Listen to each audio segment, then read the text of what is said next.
السلام علیکم ورحمۃ اللہ وبرکاتہ۔ سنڈے کمنٹ باکس کے ایک نئے ایپیسوڈ کے ساتھ میں آپ لوگوں کا بھائی اے قاسمی آپ لوگوں کی خدمت میں حاضر ہوں۔ آج ہمارے ساتھ ہیں حضرت مولانا مفتی وسیم صاحب دامت برکاتہ العالیہ۔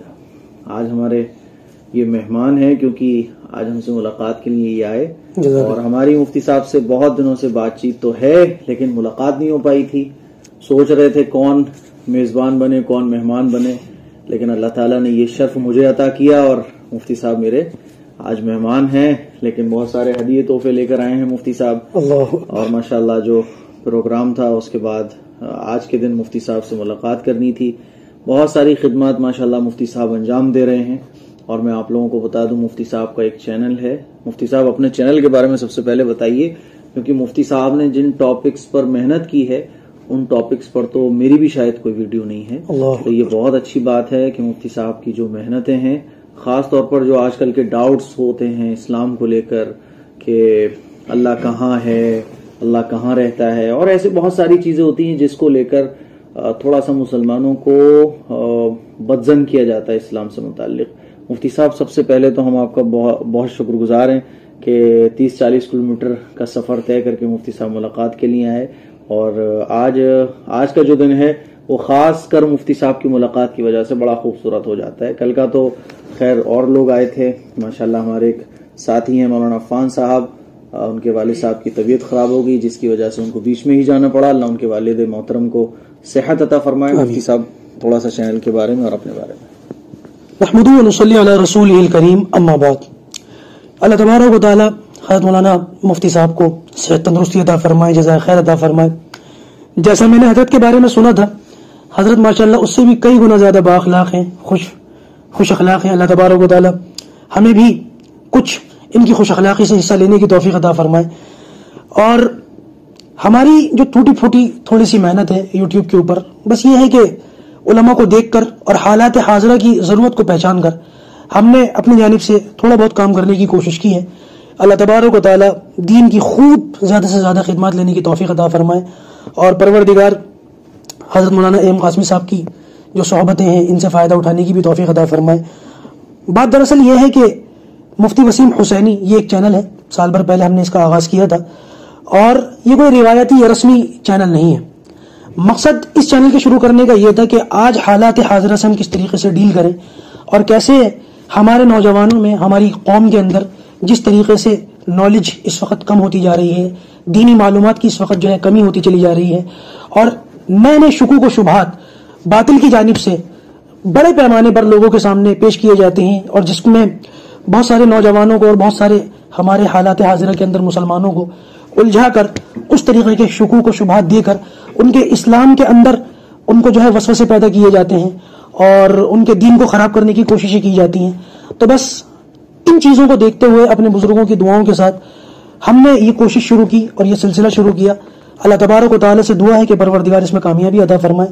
میں مفتی صاحب سے بھی دعا کروں گا، مفتی صاحب سے بھی گزارش کروں گا کہ یہ بھی ہمارے لیے دعا کریں، اللہ تعالیٰ اس میں کامیابی دے۔ بالکل، اور میں مفتی صاحب کے چینل کا جو لنک ہے وہ ویڈیو کے ڈسکرپشن میں دے دوں گا، اس کو آپ دیکھیے گا۔ اب آج کا جو ایپیسوڈ ہے وہ ہمارا مفتی صاحب کے ساتھ ہونے جا رہا ہے۔ کچھ سوالات کے جوابات مفتی صاحب دیں گے، کچھ میں دوں گا، کیونکہ مہمان ہیں اور ان کا کیا اکرام کیا جائے، تو سوچا کہ چلے آج مفتی صاحب کے ساتھ ہی ویڈیو بناتے ہیں۔ تو بغیر اور ادھر ادھر کی باتیں کیے سوالوں کا سلسلہ شروع کرتے ہیں۔ شبنم عثمانی نے پہلا سوال پوچھا ہے کہ کیسے ہیں آپ لوگ؟ جی الحمدللہ ہم سب بہتر ہیں، میرے ساتھ مفتی صاحب ہیں، یہ بھی بہت اچھے ہیں۔ ہم لوگ سنت پڑھتے ہیں واسطے رسول اللہ کے لیے کہتے ہیں، کیا یہ صحیح ہے؟ دیکھیے، جتنی بھی نمازیں ہیں، بدنی عبادات ہوں جانی عبادات ہوں، وہ ساری کی ساری اللہ کے لیے ہوتی ہیں، ٹھیک ہے؟ آپ یہ واسطے رسول اللہ کے نہ کہیں، بلکہ یہ کہہ سکتے ہیں کہ سنت رسول اللہ کی، ایسے بول سکتے ہیں۔ اس کا مطلب یہ ہو جاتا ہے کہ نبی نے جو سنتیں پڑھی ہیں ان کے طریقے پر میں نماز پڑھ رہا ہوں۔ بلکہ آپ یہ بھی نہ کہیں تو کوئی دقت نہیں ہے، کیونکہ نیت جو ہے وہ دل کے ارادے کا نام ہے۔ اب لوگوں کو تسلی نہیں ہوتی تو وہ ایسے نیت کر سکتے ہیں۔ بلکہ حضرت یہاں ایک بڑا عجیب جملہ ہے، اور ہم نے اپنے استادوں سے سنا تھا کہ اگر کوئی یہ کہے کہ ہم سنت اللہ کے رسول کے لیے پڑھتے ہیں، تو سوال یہ اٹھتا ہے کہ اللہ کے رسول کس کے لیے پڑھتے تھے؟ کس کے لیے پڑھتے؟ یہ سوال اٹھتا ہے نا، یہ بڑا مزیدار اور زبردست سوال ہے۔ تو یہ ہے کہ سنت اللہ کے لیے ہے، نہ کہ رسول اللہ کے لیے۔ صحیح بات ہے، کیونکہ اللہ کے نبی نے بھی عبادات کی ہیں، تو عبادات کس کے لیے کی جاتی ہیں؟ اللہ کے لیے کی جاتی ہیں، بالکل۔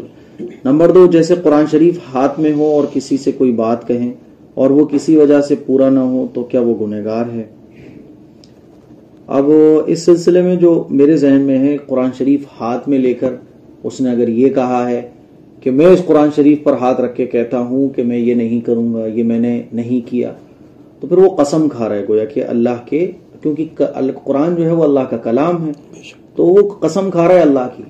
پھر اگر وہ قسم توڑ دیتا ہے تو اس کے اوپر قسم کا کفارہ ہوگا. جی مفتی صاحب بہتر ہے؟ بہتر، مناسب.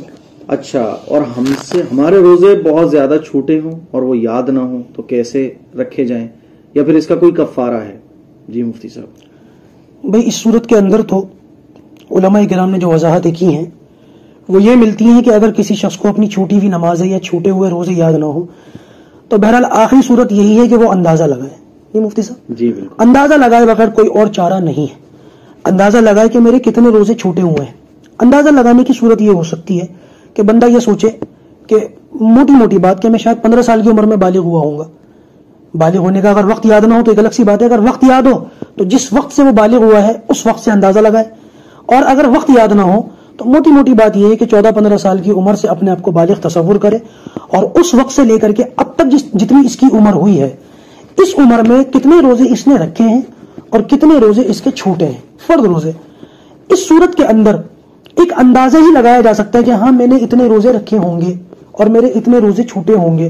احتیاط کے طور پر بندہ تھوڑے سے روزے اپنے حساب کے اندر فالتو لگا لے، تاکہ اگر اندازہ غلط ہو تو احتیاطی طور پر جن روزوں کو بڑھایا ہے اس غلطی کی وجہ سے اس کی تلافی ہو جائے. اور اپنے اندازے سے جتنے روزے اس کے ذہن میں آئے کہ ہاں میں نے اتنے رمضان کے 10 سال کے رمضان کے روزے چھوڑے ہوں گے تو 300 روزے ہو گئے، تو اس اندازے کے مطابق احتیاط کے طور پر 10-20 روزے اس میں گنتی میں زیادہ کاؤنٹ کر لے، اور پھر ان چھوٹے ہوئے روزوں کو کسی ڈائری میں لکھ لے یا کسی اپنے موبائل کے اندر نوٹ کرنا شروع کر دے. جیسے جیسے ان کی قضا رکھتا چلا جائے ویسے ویسے اس ڈائری کے اوپر یا اس لکھے ہوئے کے اوپر ٹک لگاتا چلا جائے کہ ہاں اتنے روزوں میں سے اتنے روزے میں نے رکھ لیے، اتنی گنتی میں سے اتنی گنتی میں نے پوری کر لی، انشاءاللہ ایک نہ ایک دن اس سے نکل جائے گا. اور اگر اللہ نہ کرے قضا روزے رکھتے ہوئے، اللہ نہ کرے ایک شخص کا ارادہ تھا کہ میں اپنے پورے روزے رکھوں گا، اللہ نہ کرے روزے رکھتے ہوئے اس کی زندگی جو ہے ختم ہو جائے، تمام روزے رکھنے سے پہلے اس کو موت آ جائے، تو اللہ کی ذات سے امید ہے کہ انشاءاللہ عز و جل اس کے روزے جتنے اس نے رکھ لیے اللہ تعالیٰ نے اس کو تو پورا کر دیا، لیکن جلدی موت آنے کی وجہ سے یا جلدی چلے جانے کی وجہ سے جو روزے اس کے چھوٹ گئے امید ہے کہ اللہ تعالیٰ اپنے فضل سے ان کو معاف فرما دے، کیونکہ اگر یہ نہ مرتا تو شاید اس گنتی کو بھی یہ پورا کر لیتا. اچھا، اگلا سوال انہوں نے بہت جو لمبا سا سوال پوچھا ہے، اس میں اگلا سوال ہے میاں بیوی میں مذاق میں بحث کریں یا پھر تو میں کرنا کیسا ہے؟ دیکھو، مذاق میں بحث کرنا اسے پتا ہے کہ آپ مذاق کرتے ہو تو ٹھیک ہے، لیکن آپ سیریس ہو جاتے ہو، بعد میں کہتے مذاق کر رہا تھا، اور اس میں طنز کرنا اور کوئی بھی ایسی بات کہنا جس سے جو ہے آپس میں نہ اتفاقیاں پیدا ہو، پھر ایسی بحث اور ایسی تو میں نہ میاں بیوی میں کرنا چاہیے، نہ آپس میں گھر والوں سے کرنا چاہیے، نہ دوستوں سے کرنا چاہیے. اچھا جی، فردین خان مفتی صاحب بتائیں کہ کوئی مسلم آدمی کرسچن کراس گلے میں پہن سکتا ہے؟ اللہ. جی مفتی صاحب دیکھیں، نبی کریم صلی اللہ علیہ وسلم کی اس سلسلے میں ہمیں حدیث ملتی ہے. کیا پیاری حدیث ہے؟ من تشبہ بقوم فہو منہ، کہ جو شخص جس قوم کی مشابہت اختیار کرے گا وہ انہی میں سے ہے. اب اگر یہ جو چیزیں ہیں جو غیروں کا شعار ہیں، خاص طور سے ان کے مذہب کا شعار ہے، ان کو اگر ہم فیشن کے طور پر یہ ویسے ہی اپنے پاس رکھیں گے یا اپنے گلے میں لٹکائیں گے، جیب میں رکھیں گے، تو کہیں نہ کہیں ان کی عقیدت آج نہیں تو کل ہمارے دلوں کے اندر آنی شروع ہو جائے گی، جس کے نتیجے میں ایمان کے بگڑنے کا اور جانے کا خطرہ ہے. لہٰذا بہتر یہ ہے کہ ان چیزوں سے اجتناب کیا جائے. پروردگار غیروں کی مشابہت سے ہماری نسل کی حفاظت فرمائے. بالکل، آمین آمین. حسین احمد کہہ رہے ہیں کہ طلاق کے بعد عورت عدت کیسے کرے اور کیا کرتی ہوں گی، کیا کر سکتی ہوں گی، کلیئر لکھا کریں. دیکھو، عدت جو ہے نا ایک پابندی ہے شریعت کی طرف سے کہ عورت کو عدت کرنی ہے. عدت کا مطلب کہ یہ جو ٹائمنگ ہے عدت کی، یہ آپ کو بس اپنے گھر میں ہی گزارنی ہے. اب گھر سے باہر نہیں جا سکتی، آپ سج سور نہیں سکتی، نیا کپڑا نہیں پہن سکتی. گویا کہ یہ جو ہے نا ایک طرح کی پابندی ہے، بس کچھ نہیں. ایسا نہیں ہے کہ گھر میں آپ کسی خاص کمرے میں بیٹھ جاؤ، اندھیرے میں بیٹھ جاؤ اور کسی سے نہیں مل سکتی، ایسا نہیں ہے. بس آپ کو باہر نکلنا بند ہو گیا. اچھے کپڑے، نئے کپڑے، اچھے نہیں، نئے کپڑے، خوشبو لگانا، سرما وغیرہ لگانا، بالوں میں مہندی وغیرہ لگانا، یہ جو چیزیں ہیں جو سجنے سورنے سے جن کا تعلق ہے، اب یہ کرنا منع ہے عدت کے دوران بس. ورنہ عدت کرنے کا طریقہ بس یہی ہے کہ اب گھر سے باہر نہیں جانا. ورنہ آپ پورے گھر میں کہیں بھی جا سکتے ہو، گھر والوں سے جیسے آپ ملتی ہو ویسے مل سکتی ہو. عدت کو جو ہے نا لوگ یہ سمجھتے ہیں کہ بند کمرے میں اور اس کمرے میں بھی اندھیرا ہو اور گھر والوں سے ملنا منع ہے. بڑے غلط سلط باتیں عدت کے بارے میں پھیلی ہوئی ہیں، اس سے بچنے کی کوشش کریں. وقار احمد، ہماری مسجد ہمارے گھر کے پاس ہے تو ہم گھر پر نماز پڑھ سکتے ہیں جماعت کے ساتھ، کیونکہ گھٹنے کی تکلیف کی وجہ سے مسجد نہیں جا پاتی. ایک حدیث ہمیں ملتی ہے نبی کریم صلی اللہ علیہ وسلم کی. ایک نابینا صحابی نبی کریم صلی اللہ علیہ وسلم کی خدمت میں تشریف لائے. انہوں نے کہا کہ یا رسول اللہ، کیا مجھے اس بات کی اجازت ہے کہ میں اپنے گھر میں نماز پڑھ لوں؟ آپ صلی اللہ علیہ وسلم نے ان کو اجازت دے دی، ان کے نابینا، ان کے معذور ہونے کی وجہ سے. جب وہ جانے لگے تو نبی کریم صلی اللہ علیہ وسلم نے کسی صحابی کو ان کے پیچھے بھیج کر ان کو واپس بلوایا اور بلوا کر کے ان سے سوال کیا، بھائی تمہارے گھر میں اذان کی آواز آتی ہے؟ یعنی اذان کی جو آواز ہے وہ تمہارے گھر تک پہنچتی ہے؟ انہوں نے کہا یا رسول اللہ بالکل پہنچتی ہے. تو آپ نے فرمایا اب تو تمہیں مسجد آنا ہی پڑے گا. دیکھیے، مسجد میں جو باجماعت نماز ہوتی ہے یہ صرف ایک عبادت نہیں ہے، یہ کہیں نہ کہیں مسلمانوں کی اجتماعیت بھی ہے، اور اس کے اندر جو معاشرت بھی ہے. معاشرت کا مطلب یہ کہ ایک غریب شخص جو محلے کے اندر رہتا ہے، ضرورت مند ہے، جب وہ مسجد کو آئے گا، اور ایک فائنینشلی جو تھوڑا سا مضبوط ہے، جب وہ مسجد کو آئے گا اور یہ دونوں ایک دوسرے کو آمنے سامنے دیکھیں گے تو خود بخود بغیر اس کے کچھ کہے یہ شخص اپنے اس غریب بھائی کی ضرورت کو محسوس کر لے اور اس کی ضرورت کو پورا کرنے کی کوشش کرے. اور اس کی ایک دوسری وجہ وہ یہ بھی ہے کہ جب باجماعت نماز پڑھی جاتی ہے تو بہت ممکن ہے میرے گناہوں کی وجہ سے میرے رکوع اور سجدے شاید اللہ تعالیٰ قبول نہ کرے، لیکن بہت ممکن ہے میرے کسی اور بھائی کی برکت سے، اس کے رکوع اور سجدے کی برکت سے میرے رکوع اور میرے سجدے قبول ہو جائیں. اس لیے مناسب اور بہتر یہی ہے کہ آدمی اپنے گھروں میں نماز نہ پڑھے، ورنہ تو پھر مسجد اس طرح سے ویران ہو جائیں گی. ویسے ہی عید الفطر کے بعد مسجد کے جو مناظر ہیں ہمارے سامنے ہیں، یہ جو بچے کچھ نمازی ہیں یہ بھی اگر اپنے گھروں میں سہولت کے ساتھ نماز پڑھنا شروع کر دیں گے تو پھر تو مسجد کا یہ حال ہو جائے گا کہ ایک امام صاحب ہوں گے، ایک مؤذن صاحب ہوں گے، دوسرا کوئی ہوگا ہی نہیں. تو لہٰذا باجماعت نماز مسجد کے اندر پڑھنے ہی کو ترغیب ہے. بالکل، بہت بہت شکریہ مفتی صاحب. آپ کے ہم نام ہیں کوئی، وہ پوچھتے ہیں کہ آپ سے درخواست ہے میرا یہ سوال ضرور لیں، پریشان ہوں. دراصل میں صاحب نصاب ہو چکا ہوں اور مجھے زکوٰۃ ادا کرنی ہے، لیکن مجھے سمجھ میں نہیں آ رہا ہے کہ میں کسے دوں، کیونکہ آج کل سمجھ میں نہیں آتا کہ کون زکوٰۃ کا مستحق ہے. رشتہ دار میں بھی پتہ نہیں چلتا کہ کسے دینا ہے. میری بڑی امی ہے کہ میں ان کو زکوٰۃ ادا کر سکتا ہوں. حال میں ہی عید پر ان کے شوہر کا انتقال ہو گیا، اللہ مغفرت فرمائے، جو میرے بڑے ابو تھے. اور ابھی میری بڑی امی کے پاس زیادہ کچھ رقم نہیں ہے، سونا چاندی بھی نہیں ہے، بس وہ ہمارے ساتھ رہتی ہیں جو کہ ایک بلڈنگ ہے. پلیز میرا جواب ضرور دے. دیکھیے، آپ کی بڑی امی اگر زکوٰۃ کی مستحق ہیں تو آپ انہیں زکوٰۃ دے سکتے ہیں. کوئی بھی رشتہ دار جو آپ کو نظر آ رہا ہے کہ وہ غریب ہے، اس کے یہاں کھانے کی بھی دقتیں ہیں، اگر اس کے یہاں 2 وقت کی روٹی نہیں پک پا رہی ہیں، آٹے دال چینی کی بھی پرابلم چل رہی ہے، آپ زکوٰۃ دے سکتے ہیں. ٹھیک ہے. اور پتہ رشتہ داروں کا خاص طور پر پتہ ہوتا ہے کہ ہاں بھائی یہ کتنے کما رہے ہیں، ان کے گھر میں کتنے کمانے والے ہیں، سونا وغیرہ کتنا ہے. صاحب نصاب نہیں، موٹا موٹا آپ پتہ کر لو. ہندی کی چندی آپ کو کرنے کی ضرورت نہیں ہے، بہت زیادہ تحقیق کرنے کی ضرورت نہیں ہے. بس آپ اپنی طرف سے پورا دیکھ لو کہ بھئی صاحب نصاب اگر نہیں ہے، وہ زکوٰۃ کے مستحق ہیں تو آپ زکوٰۃ دے سکتے ہو. ٹھیک ہے. تو آپ اپنی بڑی امی کو بھی زکوٰۃ دے سکتے ہو. محمد حلیم، میرے تو مفتی صاحب آخری سوال ہے بس، کیا وضو کر کے شیشے میں چہرہ دیکھنے سے وضو ٹوٹ جاتا ہے؟ وضو نہیں ٹوٹتا ہے. یہ پتہ نہیں کہاں سے ہمارے معاشرے میں پھیلا ہوا ہے کہ وضو کر کے شیشہ دیکھنے سے وضو ٹوٹ جاتا ہے. آپ شیشہ دیکھو، آپ کا سر کھل جائے تب بھی. وضو کو توڑنے والی جو چیزیں ہیں جس پر آلریڈی الگ سے میں کئی کلپس بنا چکا ہوں، وہ بھی ویڈیو آپ ضرور دیکھ لیں، یہاں پر اس کو بتانے کا موقع نہیں ہے. تو جتنی وضو کو توڑنے والی چیزیں ہیں، ان کے علاوہ جتنی بھی چیزیں ہیں اور جو ہمارے معاشرے میں چلتی ہیں، ان سے وضو نہیں ٹوٹتا ہے. مفتی صاحب آئے تو ملاقات کرنے کے لیے تھے، ہم نے مفتی صاحب کو پکڑ لیا اور مفتی صاحب آج تو سنڈے کمنٹ باکس میں آپ کو شرکت کرنی ہے. مفتی صاحب نے بولا کہ بالکل. تو بہت چھوٹا سا ایپیسوڈ آپ کو مل رہا ہے کیونکہ میں اس وقت باہر ہوں اور ہماری سالی صاحبہ ہیں، ان کا نکاح ہے کل کو، تو وہ نکاح مجھے پڑھانا ہے. پھر اس کے بعد ولیمہ ہے، تو 2 دن شاید مجھے دہلی میں لگ سکتے ہیں. پھر اس کے بعد 14 کو مجھے بریلی جانا ہے. جی مفتی صاحب.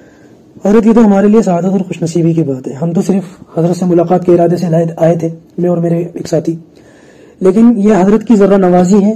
اور جیسے کہ میں نے بتایا، یہ حضرت کی خوش اخلاقی ہے کہ حضرت نے بالکل اس طریقے سے ہمیں ٹریٹ کیا ہے جیسے میں ان کو کب سے جانتا ہوں یا یہ مجھے کب سے جانتے ہیں، اور نہ جانے ہماری کتنی پرانی ملاقات اور دوستی اور محبت ہے. اللہ تبارک و تعالی حضرت کے اخلاق میں سے کچھ حصہ ہم نلائقوں کو بھی نصیب فرمائے. جی حضرت، 2-4 سوالات تھے جی، اور ان میں ایک سوال جو پوچھا گیا ہمارے ایک بھائی کی طرف سے وہ یہ کہ 2 بچوں کے بیچ میں کتنا گیپ رکھنا چاہیے. عام طور سے فیملی پلاننگ کرنے والے جو احباب ہیں وہ اس طریقے کے سوالات پوچھتے ہیں کہ ایک بچہ ہو گیا اس کے بعد پھر دوسرا بچہ جو ہے وہ کتنی دیر میں یا کتنے وقت میں یا کتنے مہینے یا سال میں کرنا چاہیے. اس کا مفتی صاحب سیدھا سا سادہ سا جواب تو یہی ہے کہ ایک بچے کے بعد اگر آج کل تو خواتین کمزور ہی ہیں, ہر آدمی کمزور ہے کیونکہ نہ تو اچھے کھانے ہیں نہ اچھی چیزیں مل رہی ہیں, خوراک اچھی نہیں ہے. تو یہ ہے کہ آپ دیکھ لو ایک بچے کے بعد صحت اگر اچھی ہے, کمزوری نہیں ہے, کوئی پرابلم نہیں ہے اور بچہ نارمل ڈلیوری سے ہوا ہے, تو میں سمجھتا ہوں کہ من جانب اللہ یہ فیصلے ہوتے ہیں کہ ایک بچے میں کبھی 6 مہینے کا بھی گیپ ہو جاتا ہے, کبھی جو ہے 1 سال کا بھی ہو جاتا ہے, کبھی 1.5 سال کا بھی ہو جاتا ہے. تو یہ من جانب اللہ ہوتا ہے. تو اگر ساری چیزیں نارمل ہیں تو آپ بھی نارمل ہو جاؤ, ٹینشن لینے کی ضرورت نہیں ہے. اور مان لیجئے صحت خراب ہے, طبیعت خراب ہے, تو پھر آپ جب تک کہ بچے کی پیدائش کے قابل نہ ہو جائے عورت تب تک آپ تھوڑا سا روک سکتے ہیں. بہتر. اسی طریقے سے ہمارے ایک بھائی جن کا نام اقبال بتایا تھا, انہوں نے یہ پوچھتے ہیں کہ مفتی صاحب جوتا چھپائی کی رسم جو شادی وغیرہ میں کی جاتی ہے اس کی کیا اصل ہے؟ دیکھیے اقبال بھائی, اس سلسلے میں سمجھتا ہوں اس کے اندر 2 خرابیاں ہیں. ہمارے مفتی صاحب بھی بیٹھے تائید کریں گے انشاءاللہ. ایک خرابی تو یہ کہ ایک رسم کا چلن ہے اس میں. جی ایک رسم ہے, خود بول رہے ہیں نا یہ رسم ہے. رسم ہے, خود بولا انہوں نے. تو ایک تو یہ رسم ہے اور رسم آہستہ آہستہ پھر یہ دین بن جاتی ہے, جیسے کہ ہم نے اپنے بزرگوں سے سنا کہ ایک قوم کی رسم ہوتی ہے, پھر آہستہ آہستہ لوگ اس کو دین کا حصہ سمجھنے لگتے ہیں, ان چیزوں پر ثواب تصور کرتے ہیں.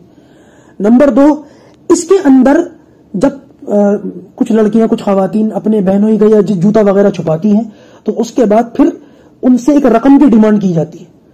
اب اس میں 5,000 روپے مانگے جاتے ہیں, 11,000 روپے مانگے جاتے ہیں, 21,000 روپے مانگے جاتے ہیں, 50,000 روپے بھی مانگے جاتے ہیں.